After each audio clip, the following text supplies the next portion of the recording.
Incompleted contract is a second type of contract. Usually, the contract which work certified is less than the contract price. That contract should be termed as an incompleted contract.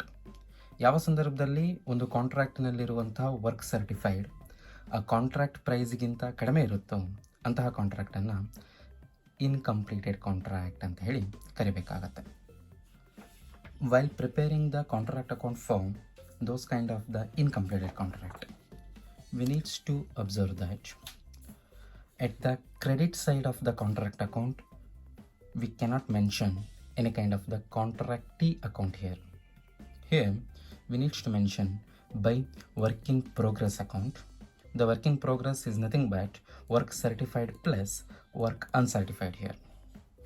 ಯಾವ ಸಂದರ್ಭದಲ್ಲಿ ನಾವು contract ಅಕೌಂಟನ್ನು incompleted ಕಾಂಟ್ರಾಕ್ಟಿಗೆ prepare ಮಾಡ್ತೀವಿ ಆಗ credit ಸೈಡ್ನಲ್ಲಿ ಕಾಂಟ್ರಾಕ್ಟಿ ಅಕೌಂಟನ್ನು ಬರೆಯೋದಕ್ಕೆ ಬರೋದಿಲ್ಲ, ವರ್ಕ್ ಇನ್ ಪ್ರೋಗ್ರೆಸ್ ಅಕೌಂಟನ್ನು ಬರೀಬೇಕು. ವರ್ಕ್ ಇನ್ ಪ್ರೋಗ್ರೆಸ್ ಅಂತ ಹೇಳಿದರೆ work certified plus work uncertified ಇರುತ್ತೆ.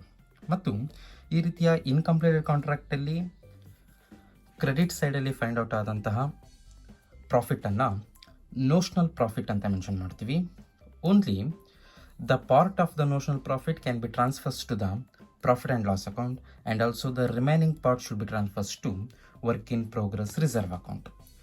ಈ ರೀತಿಯ ಕಾಂಟ್ರಾಕ್ಟ್ ಅಕೌಂಟಲ್ಲಿ ಇನ್ಕಂಪ್ಲೀಟೆಡ್ ಕಾಂಟ್ರಾಕ್ಟಿಗೋಸ್ಕರ ನಾವು ಪ್ರಿಪೇರ್ ಮಾಡ್ತಿದ್ದೀವಿ ಅಂತ ಹೇಳಿದರೆ ಡೆಬಿಟ್ ಸೈಡಲ್ಲಿ ಇರುವಂಥ ಬ್ಯಾಲೆನ್ಸನ್ನು ಏನು ಪ್ರಾಫಿಟ್ ಫೈಂಡ್ ಆಗುತ್ತೆ ಆ ಪ್ರಾಫಿಟನ್ನು ಡೈರೆಕ್ಟ್ ಪ್ರಾಫಿಟ್ ಆ್ಯಂಡ್ ಲಾಸ್ ಅಕೌಂಟ್ಗೆ ಡೈರೆಕ್ಟಾಗಿ ಟ್ರಾನ್ಸ್ಫರ್ ಮಾಡೋದಕ್ಕೆ ಸಾಧ್ಯ ಇಲ್ಲ.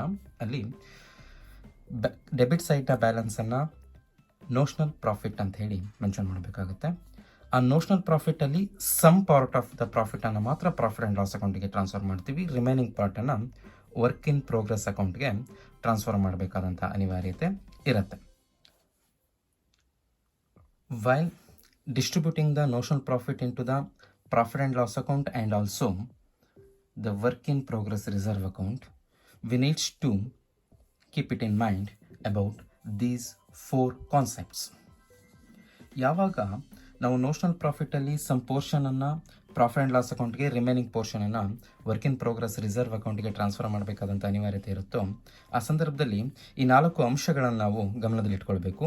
Among those the first concept is when work certified is less than 25% on contract price. ಯಾವ ಇನ್ಕಂಪ್ಲೀಟೆಡ್ ಕಾಂಟ್ರಾಕ್ಟ್ನಲ್ಲಿ ವರ್ಕ್ ಸರ್ಟಿಫೈಡು ಅದೇ ಕಾಂಟ್ರಾಕ್ಟ್ ಪ್ರೈಸ್ಗಿಂತ 25% ಕಡಿಮೆ ಇರುತ್ತೋ, 25%ಗಿಂತ ಕಡಿಮೆ ಇರುತ್ತೋ ಆ ಸಂದರ್ಭದಲ್ಲಿ no profit should be transfers to profit and loss account. ಯಾವುದೇ ಪ್ರಾಫಿಟನ್ನು ಪ್ರಾಫಿಟ್ ಆ್ಯಂಡ್ ಲಾಸ್ ಅಕೌಂಟ್ಗೆ ಟ್ರಾನ್ಸ್ಫರ್ ಮಾಡೋದಕ್ಕೆ ಬರೋದಿಲ್ಲ. ವಿಚ್ ಮೀನ್ಸ್ ಫಾರ್ ಎಕ್ಸಾಂಪಲ್ ಯಾವುದಾದ್ರೂ ಒಂದು ಕಾಂಟ್ರಾಕ್ಟ್ ಪ್ರೈಸು 1 lakh rupees ಇರುತ್ತೆ ಅಂತ ಅಂದ್ಕೊಳ್ಳಿ. ಆಗ 20,000 ಅಷ್ಟು ಮಾತ್ರ ಏನಾದರೂ ವರ್ಕ್ ಸರ್ಟಿಫೈಡ್ ಇದ್ದರೆ ಅಂತಹ ಕಾಂಟ್ರಾಕ್ಟ್ ಅಕೌಂಟಲ್ಲಿ ಬಂದಂಥ ನೋಷನಲ್ ಪ್ರಾಫಿಟನ್ನು ಪೂರ್ಣ ಪ್ರಮಾಣದಲ್ಲಿ ವರ್ಕ್ ಇನ್ ಪ್ರೋಗ್ರೆಸ್ ರಿಸರ್ವ್ ಅಕೌಂಟಿಗೆ ಟ್ರಾನ್ಸ್ಫರ್ ಮಾಡ್ತೀವಿ. ಯಾವುದೇ ಅಮೌಂಟನ್ನು ಪ್ರಾಫಿಟ್ ಆ್ಯಂಡ್ ಲಾಸ್ ಅಕೌಂಟಿಗೆ ಟ್ರಾನ್ಸ್ಫರ್ ಮಾಡೋದಕ್ಕೆ ಸಾಧ್ಯ ಇರೋದಿಲ್ಲ. ಸೆಕೆಂಡ್ ಕೇಸಲ್ಲಿ ಗಮನಿಸಿ, ಯಾವ ರೀತಿಯ ಕಾಂಟ್ರಾಕ್ಟ್ ಅಕೌಂಟಲ್ಲಿ work certified is more than 25% but less than 50%. Contract ಪ್ರೈಸ್ಗಿಂತ 25%ನಲ್ಲಿ ಪೋರ್ಷನ್ ಜಾಸ್ತಿ ಇದ್ದು ಕಾಂಟ್ರಾಕ್ಟ್ ಪ್ರೈಸ್ನ ಮೇಲೆ 50% ಪೋರ್ಷನ್ ಕಡಿಮೆ ಇದ್ದರೆ ಅಂತಹ ಸಂದರ್ಭದಲ್ಲಿ 1/3 ಆಫ್ ದ ನೋಷನಲ್ ಪ್ರಾಫಿಟನ್ನು ಟ್ರಾನ್ಸ್ಫರ್ ಮಾಡ್ತೀವಿ. ಅದಕ್ಕೆ ಈ ಫಾರ್ಮುಲಾವನ್ನು ಬಳಸ್ತೀವಿ. ಈ ಫಾರ್ಮುಲಾ ಹೇಗಿರುತ್ತೆ ಅಂದರೆ notional profit into 1/3 into cash receive divided by work certified. Notional profit into 1/3 into cash receive divided by work ಸರ್ಟಿಫೈಡ್ನ ಕಾನ್ಸೆಪ್ಟು ಈ ಫಾರ್ಮುಲಾ ಯಾವಾಗ ಅಪ್ಲೈ ಮಾಡಬೇಕು ಅಂದರೆ ಯಾವ ಕಾಂಟ್ರಾಕ್ಟಲ್ಲಿ ವರ್ಕ್ ಸರ್ಟಿಫೈಡ್ ಕಾಂಟ್ರಾಕ್ಟ್ ಪ್ರೈಸ್ನ 25%ಗಿಂತ ಜಾಸ್ತಿ ಮತ್ತು 50%ಗಿಂತ ಕಡಿಮೆಯಲ್ಲಿ ಕಂಪ್ಲೀಟ್ ಆಗಿರುತ್ತೋ ಅಂಥ ಕಾಂಟ್ರಾಕ್ಟಿಗೆ.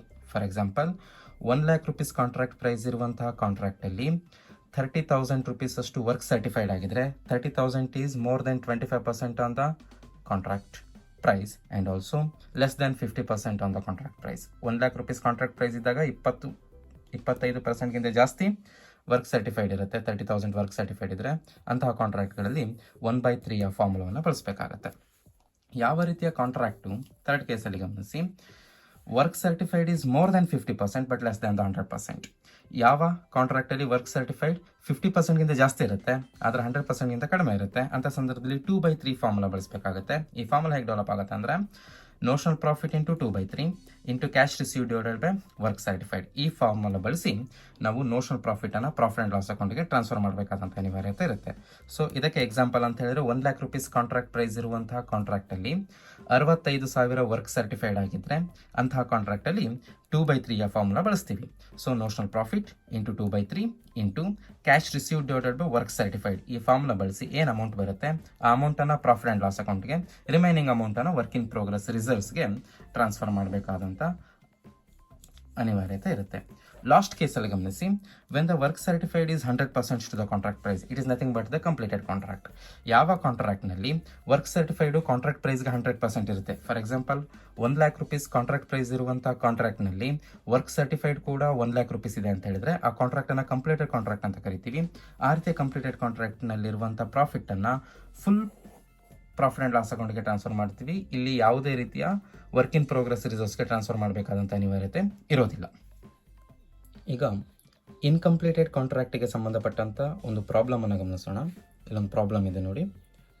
A firm of building contractor began a contract on 1st April 2018. ಒಂದು ಬಿಲ್ಡಿಂಗ್ ಕಾಂಟ್ರಾಕ್ಟರ್ ಒಂದು ಕಾಂಟ್ರಾಕ್ಟನ್ನು ಸ್ಟಾರ್ಟ್ ಮಾಡಿದ್ದಾರೆ. ಅದು 1st April 2018. The following was the expenses on contract for the rupees 6 lakh. ಈ 6 lakh rupeesನ್ನು ಈ ಕಾಂಟ್ರಾಕ್ಟಿನ ಕಾಂಟ್ರಾಕ್ಟ್ ಪ್ರೈಸ್ ಅಂತ ಹೇಳಿ ಗಮನಿಸಬೇಕಾಗತ್ತೆ.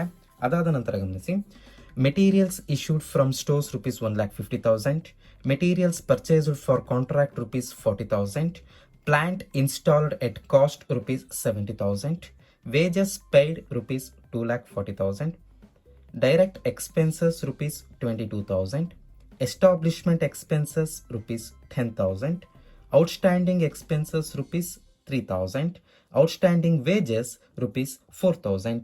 All these are the expenses to the contract, in fact debited to the contract account. ಈ ಎಲ್ಲ ಅಂಶಗಳನ್ನು ನಾವು expenses ಅಂತ treat ಮಾಡುವ ಕಾರಣಕ್ಕೋಸ್ಕರ ಕಾಂಟ್ರಾಕ್ಟ್ ಅಕೌಂಟ್ನ ಡೆಬಿಟ್ ಸೈಡ್ಗೆ ಬರಬೇಕಾದಂಥ ಅನಿವಾರ್ಯತೆ ಇರುತ್ತೆ. ಅದಾದ ನಂತರ ಗಮನಿಸಿ, ನೆಕ್ಸ್ಟ್ ಪ್ಯಾರಾಗ್ರಾಫಲ್ಲಿ ಏನು ಹೇಳಿದ್ದಾರೆ, of the plant and materials charged to the contract, plant costing rupees 5,000 and material costing rupees 4,000 were lost. ಒಟ್ಟಾರೆಯಾಗಿ ಆ ಕಾಂಟ್ರಾಕ್ಟಿಗೆ ಬಳಸಿರುವಂತಹ ಪ್ಲಾಂಟ್ ಮತ್ತು ಮೆಟೀರಿಯಲ್ಸ್ಗಳಲ್ಲಿ ಪ್ಲಾಂಟ್ನ ವ್ಯಾಲ್ಯೂ 5,000 ಬೆಲೆ ಬಾಳುವಂತಹ ಮತ್ತು 4,000 ಬೆಲೆ ಬಾಳುವಂತಹ ಮೆಟೀರಿಯಲ್ಸ್ ಇವೆರಡೂ ಕೂಡ ಲಾಸ್ಟ್ ಆಗಿದೆ, ವಿಚ್ ಮೀನ್ಸ್ ಕಳೆದು ಹೋಗಿದೆ ಅಥವಾ ನಷ್ಟ ಆಗಿದೆ ಅಂತ ಹೇಳ್ತಿದ್ದಾರೆ. ಇದನ್ನು ನಾವು ಅಬ್ನಾರ್ಮಲ್ ಲಾಸ್ ಅಂತ ಟ್ರೀಟ್ ಮಾಡ್ತೀವಿ ಮತ್ತು ಕಾಂಟ್ರಾಕ್ಟ್ ಅಕೌಂಟ್ನ ಕ್ರೆಡಿಟ್ ಸೈಡ್ಗೆ ಮೆನ್ಷನ್ ಮಾಡಬೇಕಾಗತ್ತೆ. ಈಗ ನೆಕ್ಸ್ಟ್ ಗಮನಿಸಿ, some part of materials costing rupees 2,500 were sold at a profit of rupees 500. 2,500 ಬೆಲೆ ಬಾಳುವಂತಹ ಮೆಟೀರಿಯಲ್ಸನ್ನು 500 ರೂಪಾಯಿ ಪ್ರಾಫಿಟ್ಗೆ ಮಾರಾಟ ಮಾಡಿದ್ದಾರೆ. ಅಂದರೆ ಅಲ್ಲಿಗೆ ಸೆಲ್ಲಿಂಗ್ ಪ್ರೈಸ್ ಎಷ್ಟಿರುತ್ತೆ, 2,500 is the cost price plus profit is 500. The total amount will be 3,000. 3,000 ಅನ್ನ ಸೆಲ್ಲಿಂಗ್ ಪ್ರೈಸ್ ಅಂತ ಮೆನ್ಷನ್ ಮಾಡ್ತೀವಿ. ಆ ಸೆಲ್ಲಿಂಗ್ ಪ್ರೈಸ್ ಇರುವಂಥ ಆ ಮೆಟೀರಿಯಲ್ ಸೇಲ್ಸನ್ನು ಕ್ರೆಡಿಟ್ ಸೈಡ್ಗೆ ಮೆನ್ಷನ್ ಮಾಡಬೇಕು. ಬೈ ಸೇಲ್ ಆಫ್ ಮೆಟೀರಿಯಲ್ಸ್ ಅಂತೇಳಿ ಅಮೌಂಟ್ ಕಾಲಮಲ್ಲಿ 3,000 ಬರಿತೀವಿ. ಮತ್ತು ಈ 500 ಏನು ಪ್ರಾಫಿಟ್ ಇದೆ ಆ ಪ್ರಾಫಿಟನ್ನು ಕಾಂಟ್ರಾಕ್ಟ್ ಅಕೌಂಟ್ನ ಡೆಬಿಟ್ ಸೈಡ್ಗೆ ಬರಿತೀವಿ. To profit from sale of material ಅಂತ ಹೇಳಿ ಅಮೌಂಟ್ ಕಾಲಮಲ್ಲಿ 500 ಡೆಬಿಟ್ ಸೈಡ್ಗೆ ಬರಬೇಕಾದಂಥ ಅನಿವಾರ್ಯತೆ ಇರುತ್ತೆ. ಅದಾದ ನಂತರ ಗಮನಿಸಿ, ಆನ್ 31st March 2019 ಅಂದರೆ ಇಯರ್ ಎಂಡಿಂಗಲ್ಲಿ plant which cost rupees 2,000 was return to stores. ಎಂಡಿಂಗಲ್ಲಿ ಸ್ಟೋರ್ಸ್ಗೆ ರಿಟರ್ನ್ ಮಾಡಿದ್ದಾರೆ. ಈ 2,000 ಏನು ಸ್ಟೋರ್ಸ್ಗೆ ರಿಟರ್ನ್ ಆಗಿದೆ ಅದನ್ನು ಕ್ರೆಡಿಟ್ ಸೈಡ್ಗೆ ಬರೀಬೇಕಾಗುತ್ತೆ. And plant costing rupees 3,000 was transfers to some other contract. ಇದನ್ನು ಕೂಡ ಬೇರೆ ಕಾಂಟ್ರಾಕ್ಟಿಗೆ ಟ್ರಾನ್ಸ್ಫರ್ ಮಾಡಿರೋದ್ರಿಂದ ಕ್ರೆಡಿಟ್ ಸೈಡ್ಗೆ ಮೆನ್ಷನ್ ಮಾಡಬೇಕಾದಂಥ ಅನಿವಾರ್ಯತೆ ಇರುತ್ತೆ.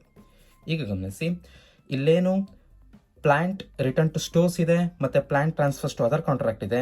ಇವೆರಡೂ ಕೂಡ 31st March 2019 ಆಗಿರೋದ್ರಿಂದ 1 ಇಯರ್ಗೆ ಸಂಬಂಧಪಟ್ಟಂಥ ಡಿಪ್ರಿಸಿಯೇಷನ್ನ ಇಲ್ಲಿ ಲೆಸ್ ಮಾಡಿ ನಾವು ಟ್ರಾನ್ಸ್ಫರ್ ಮಾಡಬೇಕು. ಇದನ್ನು ಕ್ರೆಡಿಟ್ ಸೈಡ್ಗೆ ಬರೆಯುವಾಗ ಅದನ್ನು ಗಮನಿಸಬೇಕಾಗುತ್ತೆ. ಈ ಕಾಂಟ್ರಾಕ್ಟಲ್ಲಿ ಗಮನಿಸಿ, ವರ್ಕ್ ಸರ್ಟಿಫೈಡ್ ಇಸ್ rupees 4,80,000 ಮತ್ತು ಗಮನಿಸಿ ಈ ಕಾಂಟ್ರಾಕ್ಟಿನ ಕಾಂಟ್ರಾಕ್ಟ್ ಪ್ರೈಸ್ ಇರೋದು 6 lakh rupees.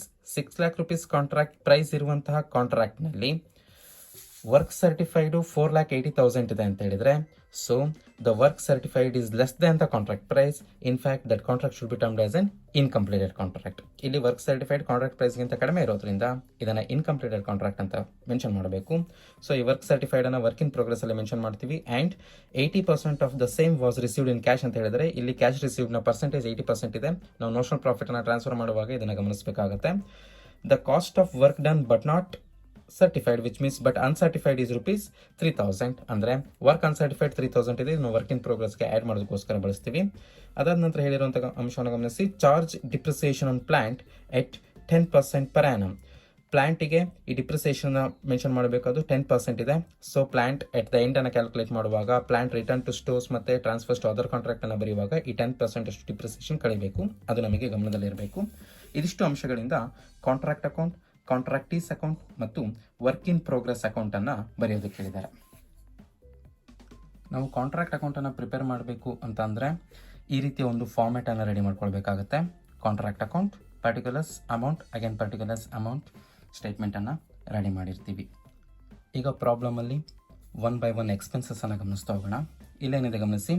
Material issued from store, material purchased for contract, plant installed at cost, ಇವೆಲ್ಲವೂ ಕೂಡ ಎಕ್ಸ್ಪೆನ್ಸಸ್ ಆಗಿರೋದ್ರಿಂದ ಕಾಂಟ್ರಾಕ್ಟ್ ಅಕೌಂಟ್ನ ಡೆಬಿಟ್ ಸೈಡ್ಗೆ ಬರಬೇಕು. ಮತ್ತು ವೇಜಸ್ ಪೇಯ್ಡ್ ಇದೆ ರುಪೀಸ್ 2,40,000. ಇವೆಲ್ಲವನ್ನು ಕೂಡ ಕಾಂಟ್ರಾಕ್ಟ್ ಅಕೌಂಟ್ನ ಡೆಬಿಟ್ ಸೈಡ್ಗೆ ಮೆನ್ಷನ್ ಮಾಡಿದ್ದೀವಿ. ಮತ್ತು to wages paid rupees 2,40,000 inner ಕಾಲಮಲ್ಲಿ ಬರೆದಿದ್ದೀವಿ. ಕಾರಣ ಏನು ಅಂತ ಹೇಳಿದರೆ, ಈ ಕಾಂಟ್ರಾಕ್ಟ್ ಅಕೌಂಟಲ್ಲಿ ಔಟ್ಸ್ಟ್ಯಾಂಡಿಂಗ್ ವೇಜಸ್ ಇದೆ. ಔಟ್ಸ್ಟ್ಯಾಂಡಿಂಗ್ ವೇಜಸ್ಸನ್ನು ವೇಜಸ್ ಪೇಯ್ಡ್ಗೆ ಆ್ಯಡ್ ಮಾಡಬೇಕು. ಇಲ್ಲಿರುವಂಥ ಔಟ್ಸ್ಟ್ಯಾಂಡಿಂಗ್ ವೇಜಸ್ ರುಪೀಸ್ 40,000 ಕಾಂಟ್ರಾಕ್ಟ್ ಅಕೌಂಟ್ನ ಡೆಬಿಟ್ ಸೈಡಲ್ಲಿ ಆ್ಯಡ್ ಔಟ್ಸ್ಟ್ಯಾಂಡಿಂಗ್ ವೇಜಸ್ ಅಂತ ಹೇಳಿ ಮೆನ್ಷನ್ ಮಾಡಿ ರುಪೀಸ್ 4,000 ಇನ್ನರ್ ಕಾಲಮಲ್ಲಿ ಬರೆದು 2,40,000 ಪ್ಲಸ್ 4,000 2,44,000 ಮೆನ್ಷನ್ ಮಾಡಬೇಕಾಗತ್ತೆ. On the same way, look at the direct expenses, rupees 22,000. It is also has its own outstanding expenses as rupees 3,000. ಇದನ್ನು ಕೂಡ ನಾವು ಕಾಂಟ್ರಾಕ್ಟ್ ಅಕೌಂಟ್ನ ಡೆಬಿಟ್ ಸೈಡಲ್ಲಿ ಟು ಡೈರೆಕ್ಟ್ ಎಕ್ಸ್ಪೆನ್ಸಸ್ 22,000 ಇನ್ನರ್ ಕಾಲಮಲ್ಲಿ ಬರೆದು plus outstanding expenses 3,000 inner ಕಾಲಮಲ್ಲಿ ಬರೆದು ಎರಡು ಅಮೌಂಟನ್ನು ಆ್ಯಡ್ ಮಾಡಿ ಅಮೌಂಟ್ ಕಾಲಮ್ಗೆ 25,000 ಮೆನ್ಷನ್ ಮಾಡಬೇಕಾಗುತ್ತೆ. After the direct expenses, the next expense is establishment expenses rupees 10,000. It should be debited to the contract account to establishment expenses rupees 10,000 at the amount column. ನಂತರ ಗಮನಿಸಿ. ಆನಂತರ of the plant and materials charge to the contract, plant costing rupees 5,000 and material costing rupees 4,000 ಇದೆ. ಇದನ್ನು abnormal loss ಅಂತೇಳಿ credit ಸೈಡ್ಗೆ ಬರೀಬೇಕು. ಆದರೆ contract ಅಕೌಂಟ್ನ ಕ್ರೆಡಿಟ್ ಸೈಡಲ್ಲಿ first item work in progress account ಬರೆಯೋ ಅನಿವಾರ್ಯತೆ ಇರೋದ್ರಿಂದ ಇಲ್ಲಿ ವರ್ಕ್ ಸರ್ಟಿಫೈಡ್ ಮತ್ತು ವರ್ಕ್ ಅನ್ಸರ್ಟಿಫೈಡ್ನನ್ನು ಕಾಂಟ್ರಾಕ್ಟ್ ಅಕೌಂಟ್ನ ಕ್ರೆಡಿಟ್ ಸೈಡಿಗೆ ವರ್ಕ್ ಇನ್ ಪ್ರೋಗ್ರೆಸ್ ಅಕೌಂಟ್ನ ರೀತಿಯಲ್ಲಿ ಮೆನ್ಷನ್ ಮಾಡಬೇಕಾಗುತ್ತೆ. So by work in progress account, work certified inner ಕಾಲಮಲ್ಲಿ 4,80,000 ಬರೆದು ಪ್ಲಸ್ ವರ್ಕ್ ಅನ್ಸರ್ಟಿಫೈಡ್ rupees 3,000 ಬರೆದು ಅಮೌಂಟ್ ಕಾಲಮಲ್ಲಿ 4,83,000 ಮೆನ್ಷನ್ ಮಾಡಬೇಕಾಗುತ್ತೆ. ನಾವು of the plant and materials charge to the contract, plant costing rupees 5,000 and material costing rupees 4,000. ಎರಡು amount were lost ಆಗಿರೋದ್ರಿಂದ contract ಅಕೌಂಟ್ನ credit ಸೈಡ್ನಲ್ಲಿ by plant lost 5,000, by material lost rupees 4,000 ಅಂತ ಹೇಳಿ mention ಮಾಡಬೇಕಾಗತ್ತೆ. And on next concept, some part of the materials costing rupees 2,500 were sold at a profit of rupees 500, which means 2,500 is the cost price, 500 is the profit, cost plus profit, the 3,000 will be the selling price. For this entry, at the credit side of the contract account, we should mention by sale of materials rupees 3,000 as the cost price of 2,500 plus 500 as the profit. To profit and loss account, which means 500 is the profit, should be debited to the contract account as the profit from sale of materials. ಇಲ್ಲಿ sales ಪ್ರೈಸನ್ನು credit ಸೈಡ್ಗೆ ಮತ್ತು ಆ ಮೆಟೀರಿಯಲನ್ನು sale ಮಾಡಿರೋದ್ರಿಂದ ಬಂದಂಥ ಪ್ರಾಫಿಟನ್ನು debit ಸೈಡ್ಗೆ ಮೆನ್ಷನ್ ಮಾಡಬೇಕಾಗತ್ತೆ. Then on 31st March 2019, plant which cost rupees 2,000 was transferred to stores and plant costing rupees 3,000 was transferred to some other contract. ಈಗ 31st March 2019 ಅಂದರೆ ಇಯರ್ ಎಂಡಿಂಗಲ್ಲಿ 2000 ರೂಪೀಸ್ ಬೆಲೆ ಬಾಳುವಂಥ ಪ್ಲಾಂಟನ್ನು ಸ್ಟೋರ್ಸಿಗೆ ರಿಟರ್ನ್ ಮಾಡಿದ್ದಾರೆ. 3000 ರೂಪೀಸ್ ಬೆಲೆ ಬಾಳುವಂಥ ಪ್ಲಾಂಟನ್ನು ಅದರ್ ಕಾಂಟ್ರಾಕ್ಟಿಗೆ ಟ್ರಾನ್ಸ್ಫರ್ ಮಾಡಿದ್ದಾರೆ. ಇವೆರಡು item ಈ ಕಾಂಟ್ರಾಕ್ಟಿಂದ transfer ಆಗಿರೋದ್ರಿಂದ credit ಸೈಡ್ಗೆ ಮೆನ್ಷನ್ ಮಾಡ್ತೀವಿ, ಮತ್ತು ಇಯರ್ ಎಂಡಿಂಗಲ್ಲಿ ಟ್ರಾನ್ಸ್ಫರ್ ಮಾಡಿರೋದ್ರಿಂದ 1 ಇಯರ್ಗೆ ಸಂಬಂಧಪಟ್ಟಂಥ 10% ಪ್ಲಾಂಟ್ನ ಡಿಪ್ರಿಸಿಯೇಷನನ್ನು ಲೆಸ್ ಮಾಡಬೇಕು. ಹೇಗೆ ಎಂಟ್ರಿ ಬರುತ್ತೆ ಅಂತ ಹೇಳಿದರೆ ನೋಡಿ, by plant return to stores ಅನ್ನ 2000 ಇನ್ನರ್ ಕಾಲಮಲ್ಲಿ ಬರೀಬೇಕು. ಅದಾದ ನಂತರ ಲೆಸ್ ಡಿಪ್ರಿಸಿಯೇಷನ್ 2000ನ ಮೇಲೆ 10% ಅಷ್ಟು ಡಿಪ್ರಿಸಿಯೇಷನ್ ಕಳಿಬೇಕು. 200 ರೂಪೀಸ್ ಇರುತ್ತೆ. 2000 ಇಂದ 200 ಲೆಸ್ ಮಾಡಿದ್ರೆ 1800 ಅಮೌಂಟ್ ಕಾಲಮ್ಗೆ ಬರೀತೀವಿ. On the same way by plant transfers to other contract ಏನಿದೆ ಅದರ ವ್ಯಾಲ್ಯೂ 3000 ಅನ್ನ ಇನ್ನರ್ ಕಾಲಮಲ್ಲಿ ಬರೀತೀವಿ. ಆ 3000ಗೆ ಡಿಪ್ರಿಸಿಯೇಷನ್ 10% ಕ್ಯಾಲ್ಕುಲೇಟ್ ಮಾಡಿದರೆ 300 ಲೆಸ್ ಮಾಡಿದರೆ 2700 ಅನ್ನ ಅಮೌಂಟ್ ಕಾಲಮಲ್ಲಿ ಬರೀಬೇಕಾಗುತ್ತೆ. ನಂತರ ವರ್ಕ್ ಸರ್ಟಿಫೈಡ್ 4,80,000 ಇದನ್ನು ನಾವು ಕಾಂಟ್ರಾಕ್ಟ್ ಅಕೌಂಟ್ನ ಕ್ರೆಡಿಟ್ ಸೈಡಲ್ಲಿ ವರ್ಕ್ ಇನ್ ಪ್ರೋಗ್ರೆಸ್ ಅಲ್ಲಿ ಮೆನ್ಷನ್ ಮಾಡಿದ್ವಿ. ವರ್ಕ್ ಅನ್ಸರ್ಟಿಫೈಡ್ 3,000 ಇದನ್ನು ಕೂಡ ಕಾಂಟ್ರಾಕ್ಟ್ ಅಕೌಂಟ್ನ ಕ್ರೆಡಿಟ್ ಸೈಡ್ನಲ್ಲಿ ವರ್ಕ್ ಇನ್ ಪ್ರೋಗ್ರೆಸ್ನಲ್ಲಿ ಮೆನ್ಷನ್ ಮಾಡಿದ್ವಿ. Charge depreciation on plant at 10%, ನಾವು ಟ್ರಾನ್ಸ್ಫರ್ ಆಗಿರುವ ಮತ್ತು ರಿಟರ್ನ್ ಆಗಿರುವ ಪ್ಲಾಂಟ್ನ ಮೇಲೆ 10% ಅಷ್ಟು ಡಿಪ್ರಿಸಿಯೇಷನನ್ನು ಲೆಸ್ ಮಾಡಿದ್ದೀವಿ. ಇದಾದ ನಂತರ ಗಮನಿಸಿ, ಈಗ ನಮಗೆ ಈ ಕಾಂಟ್ರಾಕ್ಟ್ ಅಕೌಂಟ್ನ ಡೆಬಿಟ್ ಸೈಡಲ್ಲಿ ಪ್ಲಾಂಟ್ ಇನ್ಸ್ಟಾಲ್ಡ್ 70,000 ಇದೆ. ಅದನ್ನು ಕ್ರೆಡಿಟ್ ಸೈಡಲ್ಲಿ ಬೈ ಪ್ಲಾಂಟ್ ಅಂತ ಹೇಳಿ 70,000 ಬರೆದು, ಆನಂತರ ಕ್ರೆಡಿಟ್ ಸೈಡ್ನಲ್ಲಿ ಪ್ಲಾಂಟ್ನ ವ್ಯಾಲ್ಯೂ ಏನೇನು ಬರೆದಿದ್ದೀವಿ ಅವೆಲ್ಲವನ್ನು ಲೆಸ್ ಮಾಡಿ ರಿಮೈನಿಂಗ್ ಇರುವ ವ್ಯಾಲ್ಯೂಯಿಂದ 10% ಅಷ್ಟು ಡಿಪ್ರಿಸಿಯೇಷನನ್ನು ಲೆಸ್ ಮಾಡಿ ಕ್ಲೋಸಿಂಗ್ ವ್ಯಾಲ್ಯೂ ಆಫ್ ದ ಪ್ಲಾಂಟನ್ನು ಕ್ರೆಡಿಟ್ ಸೈಡ್ನ ಅಮೌಂಟ್ ಕಾಲಮ್ಗೆ ಬರೀಬೇಕಾಗುತ್ತೆ. By plant, the 70,000 which is mentioned at the debit side, rupees 70,000 should be mentioned at the inner column of the credit side, and less all the plant which has been entered at the credit side, as less plant lost 5,000, 65,000 remaining ಉಳಿಯುತ್ತೆ. ಅದರಿಂದ ಪ್ಲಾಂಟ್ return to ಸ್ಟೋರ್ಸ್ rupees 2,000 and less ಮಾಡಿದ್ರೆ 63,000. Less plant transfers to other contract 3,000. ನೋಡಿ, plant return ಮತ್ತು plant transfers to other contract ಅನ್ನು depreciation ಕಳೆಯೋಕ್ಕಿಂತ ಮುಂಚಿತವಾಗಿರುವಂಥ ವ್ಯಾಲ್ಯೂನೇ ಲೆಸ್ ಮಾಡ್ತಿದ್ದೀವಿ. 60,000 ರಿಮೈನಿಂಗ್ ಉಳಿಯುತ್ತೆ. 60,000 ಇರುವಂಥ ಪ್ಲಾಂಟ್ನ ವ್ಯಾಲ್ಯೂನಲ್ಲಿ 10% ಅಷ್ಟು ಡಿಪ್ರಿಸಿಯೇಷನ್ ಲೆಸ್ ಮಾಡಿದರೆ 54,000 ಅನ್ನ ಅಮೌಂಟ್ ಕಾಲಮಲ್ಲಿ ಬರೆದಿದ್ದೀವಿ. ಇಲ್ಲಿ ಡಿಪ್ರಿಸಿಯೇಷನ್ ವ್ಯಾಲ್ಯೂ ಈಗ ಗಮನಿಸಿದರೆ ಪ್ರಾಬ್ಲಮಲ್ಲಿ ಹೇಳಿರುವಂಥ ಎಲ್ಲ ಇನ್ಫಾರ್ಮೇಷನನ್ನು ಕಾಂಟ್ರಾಕ್ಟ್ ಅಕೌಂಟಲ್ಲಿ ಮೆನ್ಷನ್ ಮಾಡಿದ ನಂತರ ಕ್ಲೋಸಿಂಗ್ ವ್ಯಾಲ್ಯೂ ಆಫ್ ದ ಮೆಟೀರಿಯಲ್ಗೆ ಸಂಬಂಧಪಟ್ಟಂಥ ಇನ್ಫಾರ್ಮೇಷನ್ ಪ್ರಾಬ್ಲಮಲ್ಲಿ ಏನೂ ಇಲ್ಲ. ಹಾಗಾಗಿ ಕಾಂಟ್ರಾಕ್ಟ್ ಅಕೌಂಟ್ನ ಕ್ರೆಡಿಟ್ ಸೈಡ್ಗೆ ಮೆಟೀರಿಯಲ್ ಎಟ್ ದ ಎಂಡ್ ವ್ಯಾಲ್ಯೂನ ಮೆನ್ಷನ್ ಮಾಡೋ ಅನಿವಾರ್ಯತೆ ಇಲ್ಲ. ಕ್ರೆಡಿಟ್ ಕಾಲಮ್ನ ಟೋಟಲ್ 5,53,500 ಇದೆ. ಅದೇ ಕ್ರೆಡಿಟ್ ಕಾಲಮ್ನ ಟೋಟಲನ್ನು ಡೆಬಿಟ್ ಸೈಡ್ಗೂ ಕೂಡ ಕ್ಯಾರಿ ಮಾಡ್ತೀವಿ, 5,53,500. ಆನಂತರ ಡೆಬಿಟ್ ಸೈಡ್ನ ಟೋಟಲನ್ನು ಬ್ಯಾಲೆನ್ಸ್ಗೆ ಕ್ರಿಯೇಟ್ ಮಾಡಿದರೆ 14,000 ಬ್ಯಾಲೆನ್ಸ್ ಬರುತ್ತೆ. ಸೊ ಆ 14,000 ಇದು ಇನ್ಕಂಪ್ಲೀಟೆಡ್ ಕಾಂಟ್ರಾಕ್ಟ್ ಆಗಿರೋದ್ರಿಂದ ನೋಷನಲ್ ಪ್ರಾಫಿಟ್ ಅಂತ ಹೇಳಿ ಮೆನ್ಷನ್ ಮಾಡ್ತೀವಿ, ಮತ್ತು ಆ ನೋಷನಲ್ ಪ್ರಾಫಿಟನ್ನು ಕ್ರೆಡಿಟ್ ಸೈಡ್ಗೆ ಕ್ಯಾರಿ ಮಾಡಬೇಕಾಗತ್ತೆ. ಬೈ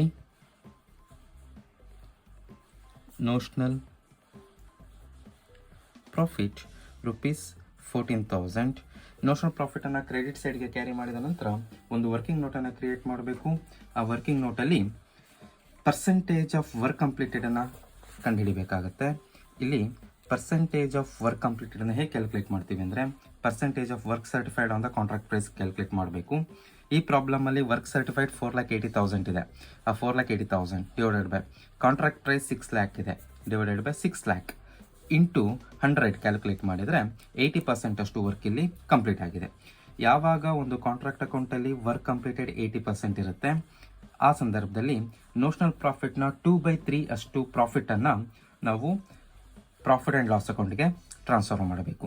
ಅದರ formula notional profit into 2/3 into cash receive divided by work ಸರ್ಟಿಫೈಡನ್ನು ಬರೀಬೇಕಾಗತ್ತೆ. ಈ ಪ್ರಾಬ್ಲಮಲ್ಲಿ ನೋಷನಲ್ ಪ್ರಾಫಿಟ್ 14,000 ಇದೆ, ಇಂಟು ಕ್ಯಾಶ್ ರಿಸೀವ್ಡ್ 2/3 ಇದೆ, into cash receive divided by work certified ಏನು ಬರೀಬೇಕು, ಅದಕ್ಕೆ ಸಂಬಂಧಪಟ್ಟಂತೆ ಪ್ರಾಬ್ಲಮಲ್ಲಿ 80% ಆಫ್ ದ ಕ್ಯಾಶ್ ರಿಸೀವ್ಡ್ ಅಂತ ಹೇಳಿ ಮೆನ್ಷನ್ ಮಾಡಿದ್ದಾರೆ. ಸೊ ಪ್ರಾಬ್ಲಮನ್ನು ಗಮನಿಸಿ, after the work certified and 80% of the same was received in cash. ಅಂದರೆ ವರ್ಕ್ ಸರ್ಟಿಫೈಡ್ನ ಮೇಲೆ 80% ಅಷ್ಟು ಕ್ಯಾಶ್ ರಿಸೀವ್ಡ್ ಆಗುತ್ತೆ ಅಂತ ಹೇಳಿದಾಗ, ಯಾವಾಗ ಈ ರೀತಿ ಕ್ಯಾಶ್ ರಿಸೀವ್ಡ್ನ ಪರ್ಸೆಂಟೇಜ್ ಕೊಟ್ಟಿರ್ತಾರೆ, ಆಗ ನಾವು ವರ್ಕಿಂಗ್ ನೋಟಲ್ಲಿ ಸೇಮ್ ಅದೇ ಪರ್ಸೆಂಟೇಜನ್ನು ಮೆನ್ಷನ್ ಮಾಡಬಹುದು. ಸೊ 14,000 ಇಂಟು 2/3 ಇಂಟು 80/100 ಅನ್ನು ಕ್ಯಾಲ್ಕುಲೇಟ್ ಮಾಡಿದಾಗ 14,000 ಇಂಟು 2/3 ಇಂಟು 80/100 ಕ್ಯಾಲ್ಕುಲೇಟ್ ಮಾಡಿದರೆ 7,467 ಆನ್ಸರ್ ಬರುತ್ತೆ. ಆ 7,467 ಅನ್ನು ಕಾಂಟ್ರಾಕ್ಟ್ ಅಕೌಂಟ್ನ ಡೆಬಿಟ್ ಸೈಡಲ್ಲಿ to profit and loss account 7,467 ಅನ್ನು ಬರೆದಿರ್ತೀವಿ. ಕ್ರೆಡಿಟ್ ಸೈಡಲ್ಲಿರುವಂಥ ನೋಷನಲ್ ಪ್ರಾಫಿಟಿಂದ 7,467 ಅನ್ನು ಕಳೆದಾಗ ಏನು ಬ್ಯಾಲೆನ್ಸ್ ಬರುತ್ತೆ 6,533. ಅದನ್ನು to work in progress reserve ಅಂತ ಹೇಳಿ ಬರೆದು ಕಾಂಟ್ರಾಕ್ಟ್ ಅಕೌಂಟನ್ನು ಕ್ಲೋಸ್ ಮಾಡಬೇಕು. ಬೋತ್ ದ ಕಾಲಮಲ್ಲಿ 14,000 ಇರುತ್ತೆ. ಸ್ಟೇಟ್ಮೆಂಟ್ ಇಲ್ಲಿಗೆ ಕ್ಲೋಸ್ ಆಗುತ್ತೆ. ನಂತರ as per the requirement of the problem we needs to prepare contract account. Contract ಅಕೌಂಟನ್ನು ಪ್ರಿಪೇರ್ ಮಾಡೋದಕ್ಕೆ ಒಂದು ಸ್ಟೇಟ್ಮೆಂಟನ್ನು ರೆಡಿ ಮಾಡ್ಕೊಳ್ಬೇಕು. ಆ statement contract account particulars amount ರೀತಿಯಲ್ಲಿ ಇರುತ್ತೆ. ಅಕೌಂಟ್ನ ವರ್ಕ್ ಸರ್ಟಿಫಿಕೇಟ್ 4,80,000 ಇದೆ ಮತ್ತು 80% of the same was received in cash ಅಂತ ಹೇಳಿದ್ದಾರೆ. ಹಾಗಾಗಿ ವರ್ಕ್ ಸರ್ಟಿಫೈಡ್ನ ಮೇಲೆ 80% ಅನ್ನು ಕ್ಯಾಲ್ಕುಲೇಟ್ ಮಾಡಿರೋದು ಕ್ಯಾಶ್ ರಿಸೀವ್ಡ್ನ ಅಮೌಂಟ್ ಆಗುತ್ತೆ. ಅಮೌಂಟನ್ನು ಕಾಂಟ್ರಾಕ್ಟಿ ಅಕೌಂಟ್ನ ಕ್ರೆಡಿಟ್ ಸೈಡಲ್ಲಿ ಬೈ ಕ್ಯಾಶ್ ಅಕೌಂಟ್ ಅಂತ ಹೇಳಿ ಬರಿತೀವಿ. ವರ್ಕ್ ಸರ್ಟಿಫೈಡ್ ಆದಂಥ 4,80,000 ಮತ್ತು ಕ್ಯಾಶ್ ರಿಸೀವ್ಡ್ನ ಪರ್ಸೆಂಟೇಜ್ ಆದಂಥ 80/100 ಅನ್ನು ಕ್ಯಾಲ್ಕುಲೇಟ್ ಮಾಡಿದಾಗ 3,84,000 ಅನ್ನು ಕ್ರೆಡಿಟ್ ಸೈಡ್ಗೆ ಬರಿತೀವಿ. ಮತ್ತು ಡೆಬಿಟ್ ಸೈಡ್ನಲ್ಲಿ ಬ್ಯಾಲೆನ್ಸನ್ನು ಕ್ಯಾರಿ ಮಾಡಬೇಕಾಗುತ್ತೆ. 3,84,000 ಸೇಮ್ ಬ್ಯಾಲೆನ್ಸನ್ನು ಬರೆದು ಸ್ಟೇಟ್ಮೆಂಟನ್ನು ಕ್ಲೋಸ್ ಮಾಡ್ತೀವಿ. 2 ಬ್ಯಾಲೆನ್ಸ್ ಕ್ಯಾರಿ ಡೌನ್ ಡೆಬಿಟ್ ಸೈಡ್ನ ಎಂಟ್ರಿ ಆಗಿರುತ್ತೆ. ಈ ಕಾಂಟ್ರಾಕ್ಟ್ ಅಕೌಂಟನ್ನು ಪ್ರಿಪೇರ್ ಮಾಡುವಾಗ ಕ್ರೆಡಿಟ್ ಸೈಡ್ನಲ್ಲಿ ಟೋಟಲ್ ವರ್ಕ್ ಇನ್ ಪ್ರೋಗ್ರೆಸ್ 4,83,000 ಇದೆ. ಈ 4,83,000 ಅನ್ನು ವರ್ಕ್ ಇನ್ ಪ್ರೋಗ್ರೆಸ್ ಅಕೌಂಟ್ನ ಡೆಬಿಟ್ ಸೈಡ್ನಲ್ಲಿ ಟು ಕಾಂಟ್ರಾಕ್ಟ್ ಅಕೌಂಟ್ ಅಂತ ಹೇಳಿ ಮೆನ್ಷನ್ ಮಾಡಬೇಕು. ವರ್ಕ್ ಇನ್ ಪ್ರೋಗ್ರೆಸ್ ಅಕೌಂಟ್ನ ಡೆಬಿಟ್ ಸೈಡಲ್ಲಿ to contract account 4,83,000 work in progress ಅಕೌಂಟನ್ನು ಮೆನ್ಷನ್ ಮಾಡಿದ ನಂತರ ಕ್ರೆಡಿಟ್ ಸೈಡ್ನಲ್ಲಿ ಬೈ ಕಾಂಟ್ರಾಕ್ಟ್ ಅಕೌಂಟ್ ಅಂತ ಹೇಳಿ ಬರೆದು ವರ್ಕ್ ಇನ್ ಪ್ರೋಗ್ರೆಸ್ ರಿಸರ್ವ್ ಆದಂತಹ 6,533 ಅನ್ನು ಮೆನ್ಷನ್ ಮಾಡಬೇಕಾಗತ್ತೆ. ವರ್ಕ್ ಇನ್ ಪ್ರೋಗ್ರೆಸ್ ರಿಸರ್ವ್ ಅನ್ನು ವರ್ಕ್ ಇನ್ ಪ್ರೋಗ್ರೆಸ್ ಅಕೌಂಟಿನ ಕ್ರೆಡಿಟ್ ಸೈಡಿಗೆ ಬೈ ಕಾಂಟ್ರಾಕ್ಟ್ ಅಕೌಂಟ್ 6,533 ಅದು ವರ್ಕ್ ಇನ್ ಪ್ರೋಗ್ರೆಸ್ ಅಕೌಂಟ್ ಆಗಿರುತ್ತೆ. ಅದಾದ ನಂತರ ಬ್ಯಾಲೆನ್ಸನ್ನು work in progress account prepare ಆಗುತ್ತೆ. ಬ್ಯಾಲೆನ್ಸ್ ಅಮೌಂಟನ್ನು ನಾವು ಬೈ ಬ್ಯಾಲೆನ್ಸ್ ಕ್ಯಾರಿ ಡೌನ್ ಅಂತೇಳಿ ಬರಿತೀವಿ. 4,76,467 ಇದೆ ಮತ್ತು ಬೋತ್ ದ ಸೈಡ್ ಡೆಬಿಟ್ ಮತ್ತು ಕ್ರೆಡಿಟ್ ಸೈಡನ್ನು ಟೋಟಲ್ ಮಾಡಿದರೆ work in progress account complete ಆಗುತ್ತೆ. ಈ ರೀತಿಯಲ್ಲಿ ಪ್ರಾಬ್ಲಮಲ್ಲಿ ಹೇಳಿರುವಂಥ ಎಲ್ಲ ಡೆಬಿಟ್ ಸೈಡ್ ಮತ್ತು ಕ್ರೆಡಿಟ್ ಸೈಡ್ ಎಂಟ್ರಿಯನ್ನು ನಾವು ಕಾಂಟ್ರಾಕ್ಟ್ ಅಕೌಂಟಲ್ಲಿ ಪ್ರಿಪೇರ್ ಮಾಡಿದ ನಂತರ 14,000 ರೂಪೀಸ್ಗೆ ಕಾಂಟ್ರಾಕ್ಟ್ ಅಕೌಂಟ್ ಎಂಡ್ ಆಗಿದೆ. ಸೊ ಅದಾದ ನಂತರ ವರ್ಕ್ ಇನ್ ಪ್ರೋಗ್ರೆಸ್ ಅಕೌಂಟ್ ಮತ್ತು ಕಾಂಟ್ರಾಕ್ಟ್ ಅಕೌಂಟ್ ಎರಡು ರೀತಿ ಅಕೌಂಟನ್ನು ಪ್ರಿಪೇರ್ ಮಾಡಿದ್ದೀವಿ. ಅದಾದ ನಂತರ ವರ್ಕಿಂಗ್ ನೋಟಲ್ಲಿ ನಾವು ಕ್ಯಾಲ್ಕುಲೇಟ್ ಮಾಡಿರುವಂಥ ಕಾನ್ಸೆಪ್ಟನ್ನು ಕೂಡ ನೀವು ಗಮನಿಸಬೇಕಾಗತ್ತೆ. Thank you one and all.